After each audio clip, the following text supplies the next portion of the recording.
లోకాల నేలే అమ్మవారి చేతిలో త్రిశూలం నిజంగా మన కళ్ల ముందు కనిపిస్తే మాట మూగబోతుంది కదూ.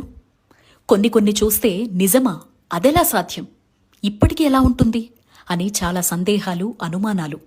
మన కళ్ళు మనల్నే నమ్మలేని నిదర్శనాలు. మహిషాసురుణ్ణి అమ్మవారు సంహరించిన త్రిశూలం చూస్తారా? రండి చూపిస్తా. ఇదే ఆ త్రిశూలం. 26 అడుగుల ఎత్తులో పాతాళ్లలోకాన్ని తాకుతూ ఉందని కథనం. దీన్నప్పట్లో 8వ శతాబ్దంలో నిర్మించారు అనేవారు లేకపోలేదు. ఉపాసనా పదులు ఇది సాక్షాత్ మహిషాసురుణ్ణి అమ్మవారు సంహరించిన త్రిశూలంగా చెప్తారు. ఇది ఉత్తరాఖండ్ రాష్ట్రంలో చార్ధామ్ యాత్రలో భాగంగా యమునోత్రి నుంచి గంగోత్రికి వెళ్లేటువంటి మార్గంలో ఉన్న ఉత్తర కాశీలో అత్యంత పురాతనమైన కాశీ విశ్వనాథుడి మందిరంలో ఉంటుంది.